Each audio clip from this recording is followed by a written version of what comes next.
Assalamualaikum warahmatullahi wabarakatuh. Waalaikumsalam warahmatullahi wabarakatuh. Bismillahirrahmanirrahim. Alhamdulillahi rabbil alamin.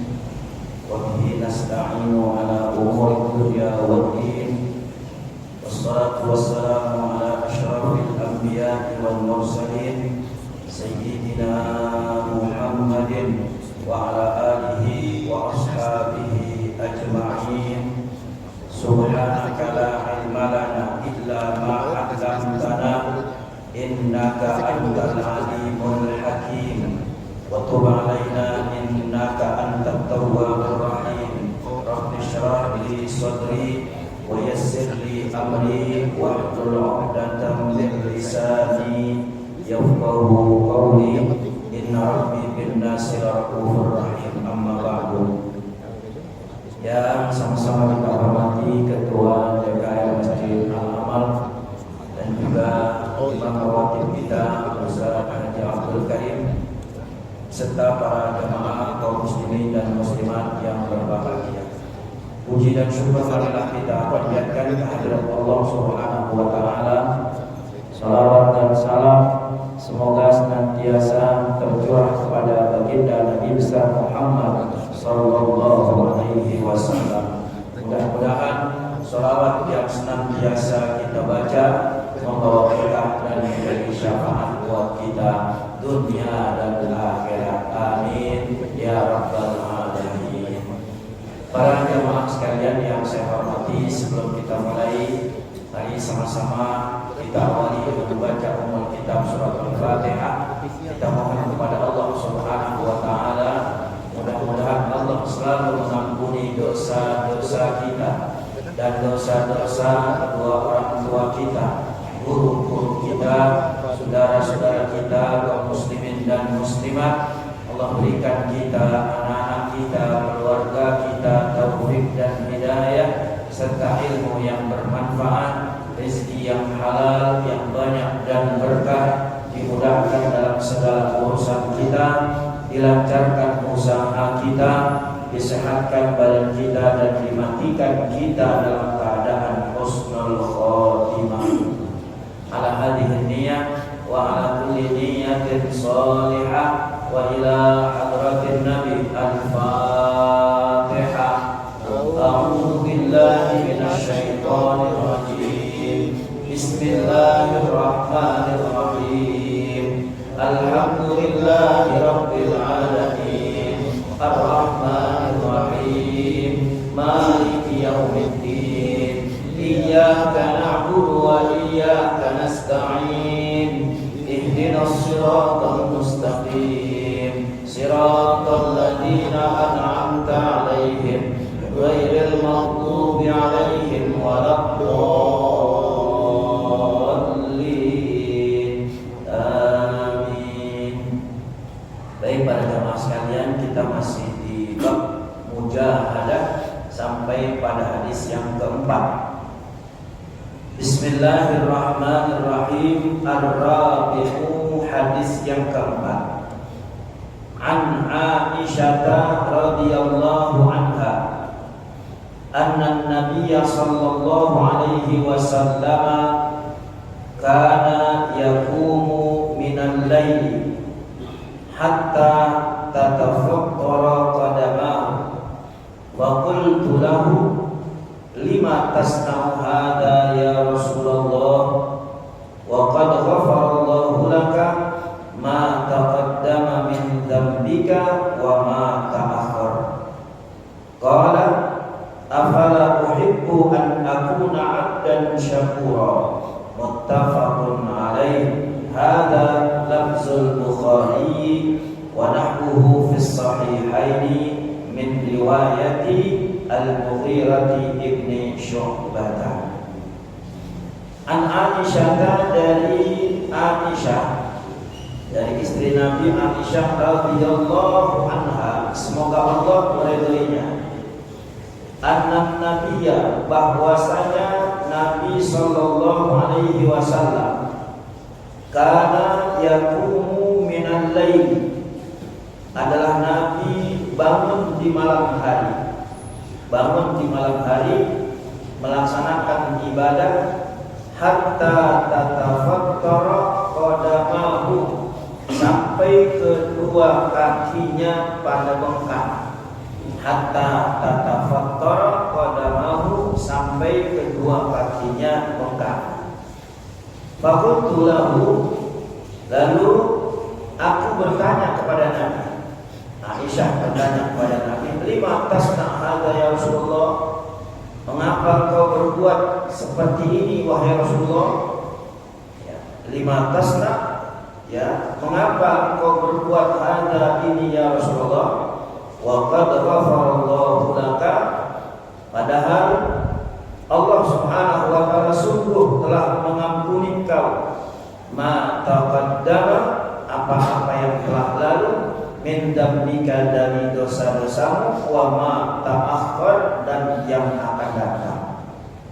Qala, Nabi sallallahu alaihi wasallam menjawab, afala uhibbu an akuna abdan syakura, apakah aku tidak ingin menjadi hamba yang bersyukur.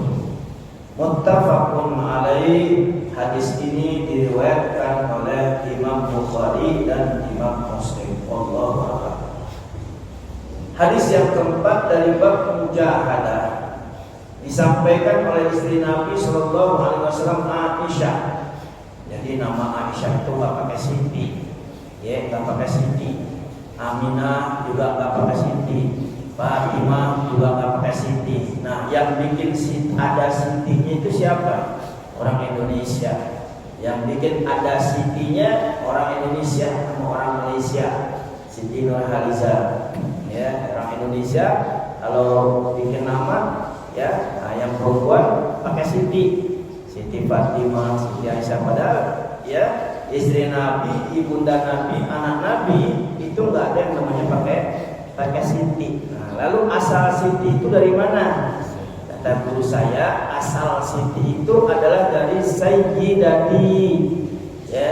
Nah, kalau laki-laki Sayyid Abdul Karim, Sayyid Muhammad, Sayyid Ibrahim. Nah, kalau perempuan Sayyidati Khadijah, Sayyidati Aisyah, Sayyidati Aminah. Cuman karena kepanjangan jadi Siti, ya, jadi Siti itu. Cuman karena nyebutnya aja kepanjangan.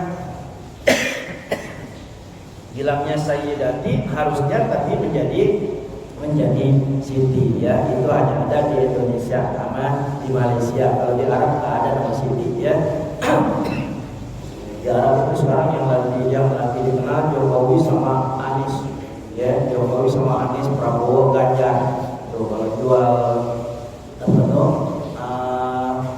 Orma, ya, jual sejadah, ayo Jokowi 100.000, Jokowi 100.000, Anies Baswedan 200.000, Anies Baswedan 200.000, Ganjar, karena saya baru pulang kemarin, jadi ya Allah, ya, nah, jadi nama orang Indonesia banyak disebut, ya. Nah, kalau perempuannya itu biasanya yang disebut Sarini, Luna Maya, kalau dia tahunya yang begitu aja, ya, yang soleha dia nggak tahu yang artis. Ya, itu cuma buat biar dagangannya tertarik aja sebenarnya, ya. Nah, jadi hadis yang keempat ini dari istri Nabi yang bernama Aisyah. Ya, di antara istri Nabi yang gadis cuma Aisyah saja. Yang lain semuanya janda. Itu pun karena perintah dari Allah Subhanahu wa taala.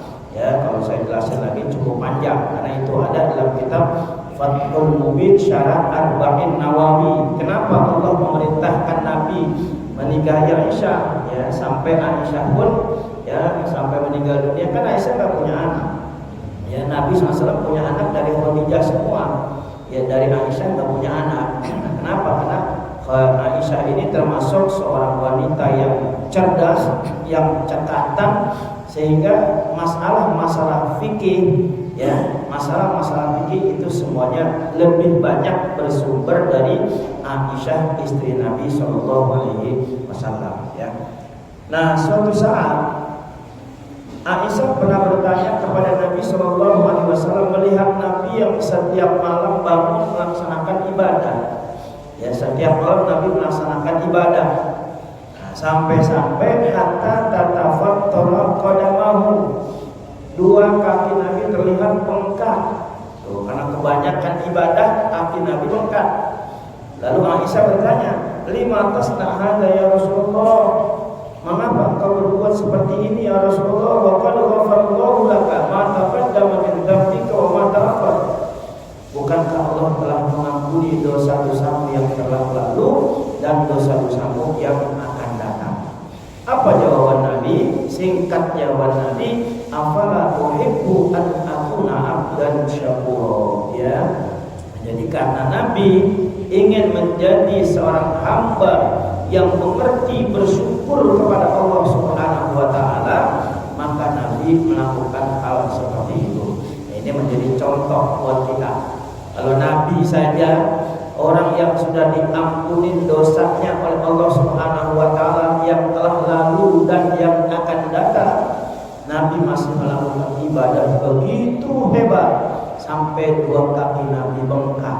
Bagaimana dengan kita, ya, yang belum dijanjikan dosa kita diampuni oleh Allah Subhanahu wa taala, tapi ibadah kita masih sebatas itu saja. Ya, masih sebatas yang wajib, yang sunnah-sunnah belum banyak kita kerjakan, ya. Maka sebenarnya kalau buat ibadah itu yang enak memang di masjid, ya. Kalau buat ibadah-ibadah yang wajib itu yang enak di masjid.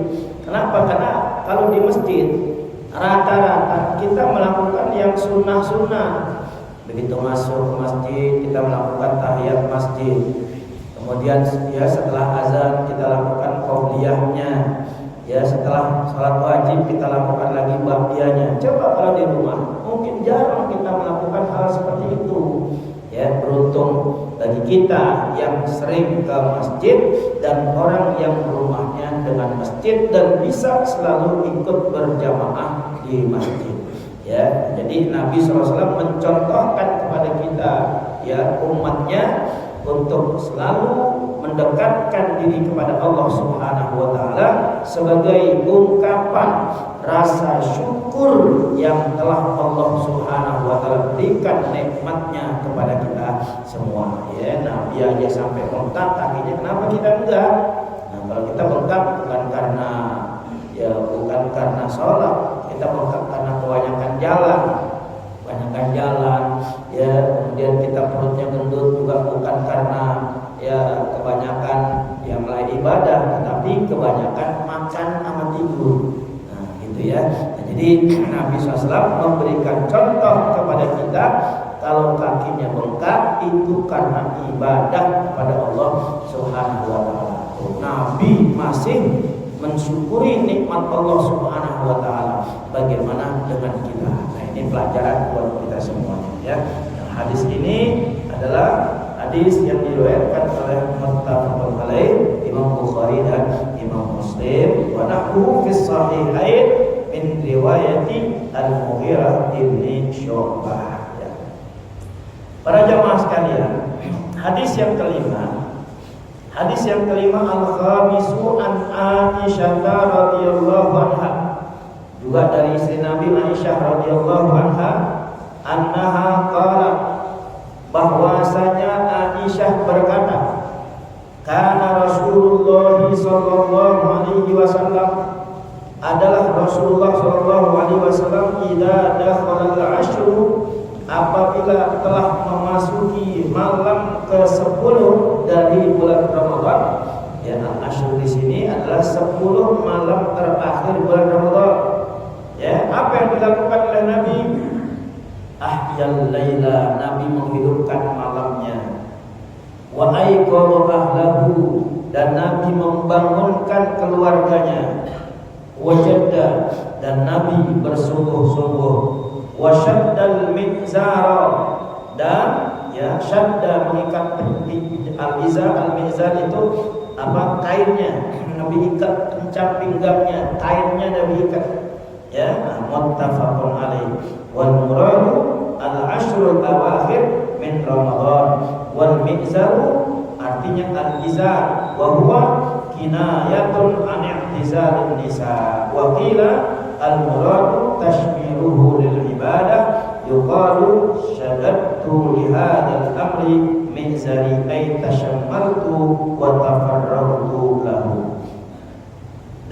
istri Nabi yang bernama Aisyah.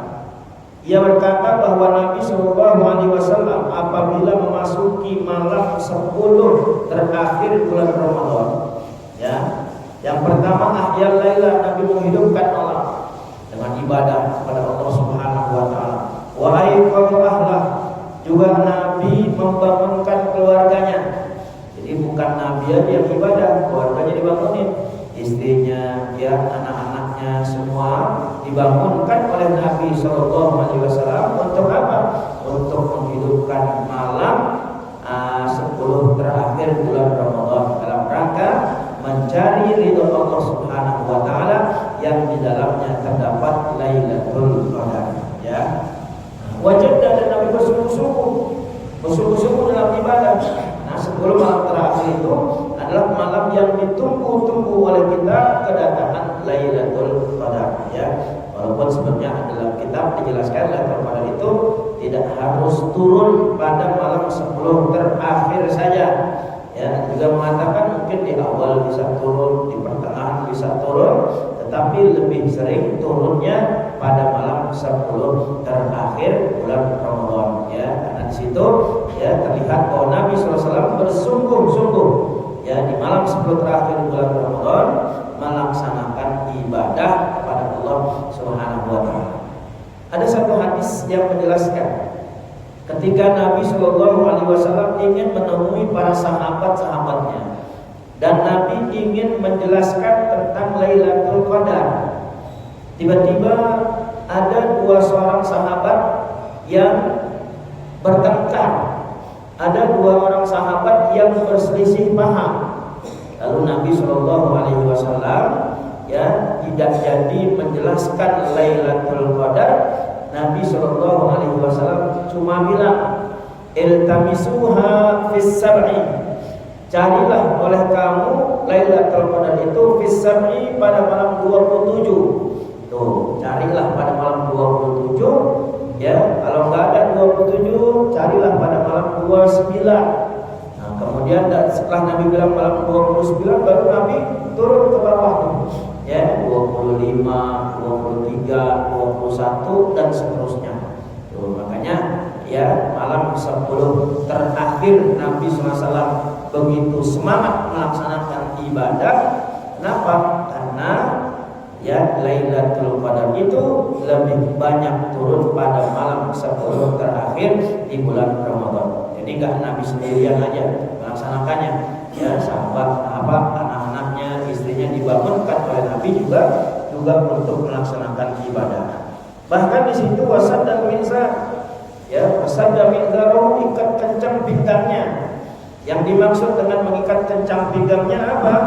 Kinayatun an i'tizalin nisa, ya. Nabi SAW enggak mendekati istrinya, Nabi, ya, meninggalkan istrinya untuk sementara, artinya tidak melakukan hubungan kepada istrinya. Dan Nabi uslah anin nisa, ya, artinya Nabi pergi ke masjid untuk ibadah dan meninggalkan hubungan dengan istrinya, ya, ditinggalin. Kenapa? Karena dalam rangka mencari Lailatul Qadar, ya. Itu hanya isyaddal mizar, ikat kencang pinggang, itu hanya merupakan kinayah, ya. Jadi malam-malam tersebut, ya, kita pergi ke masjid untuk ibadah, ya, jangan berhubungan dengan istri. Walaupun nggak apa-apa berhubungan dengan istri, ya, sah-sah saja. Tapi kita ingin memanfaatkan malam tersebut, ya, mencari Lailatul Qadar. Hadis yang ke-6, An Abi Hurairah radhiyallahu anhu qala Rasulullah sallallahu alaihi wasallam, al-mu'minul qawiyyu khairun wa ahabbu ila Allah minal mu'minid dha'if wa fi kullin khairun.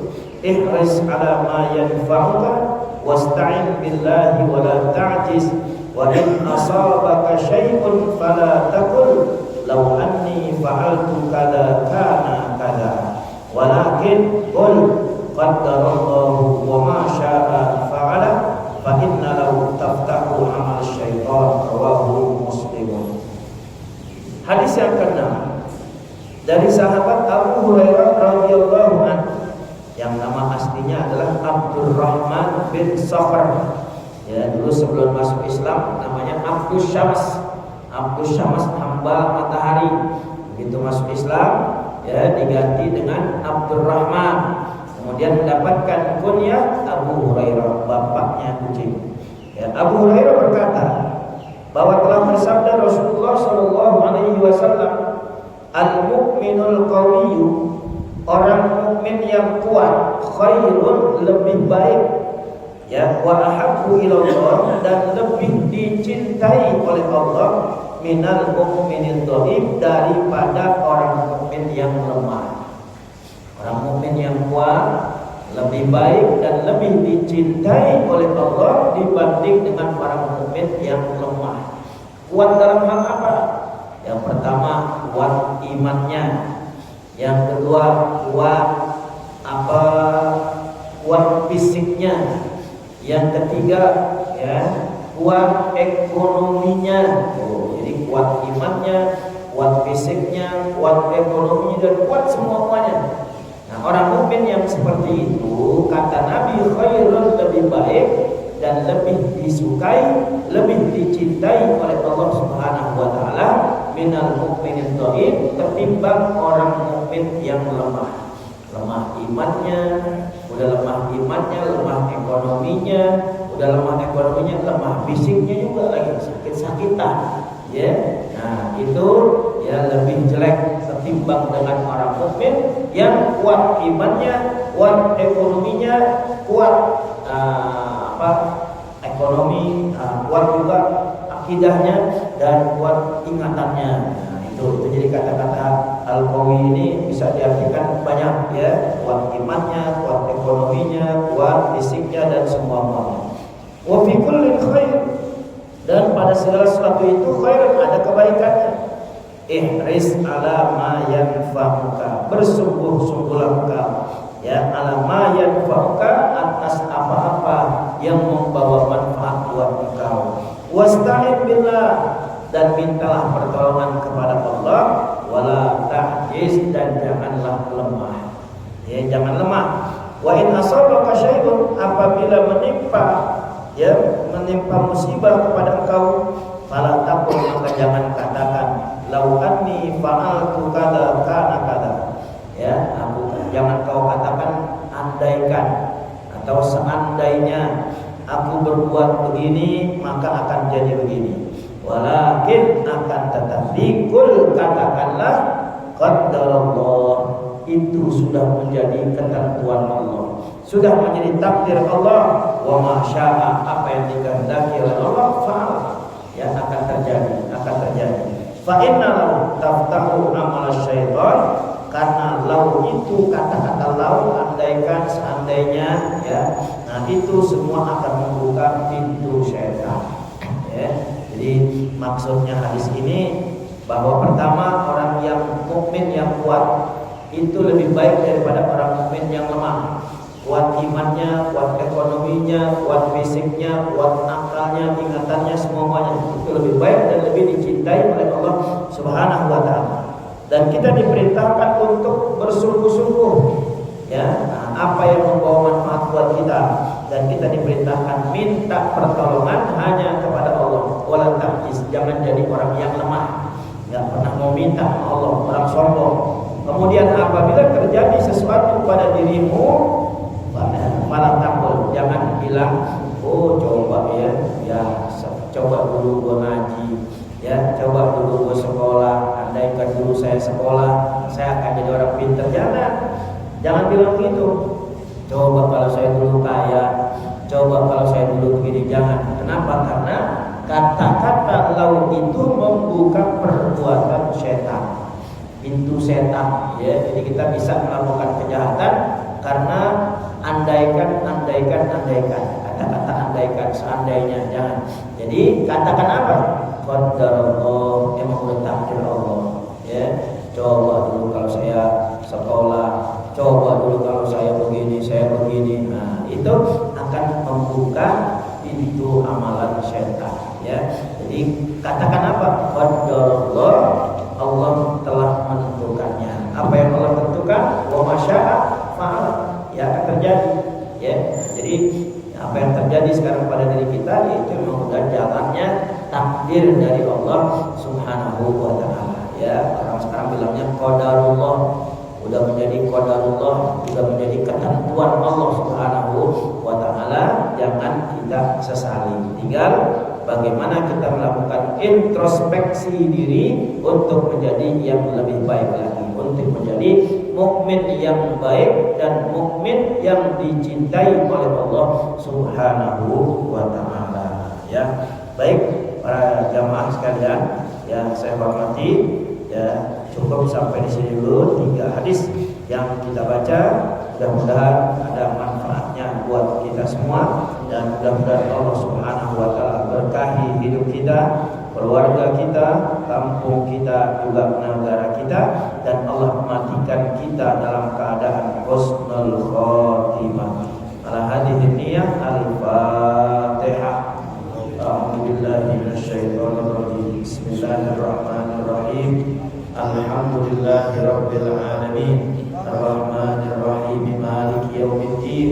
Iyyaka na'budu wa iyyaka nasta'in. Ihdinas siratal mustaqim. Siratal ladzina an'amta 'alaihim ghairil maghdubi 'alaihim waladdallin. Amin. Rabbana anfa'na bima 'allamtana. Rabbi 'allimna alladhi yanfa'una. Ilahana akrimna bil 'ilmin nafi' war rizqil halal. Warzuqna min haitsu la nahtasib. Da'awahum biha subhanakallahumma wa tahiyyatuhum biha salam. Wa akhiru da'wana alhamdulillahi rabbil alamin. Terima kasih dan mohon maaf. Assalamualaikum warahmatullahi wabarakatuh.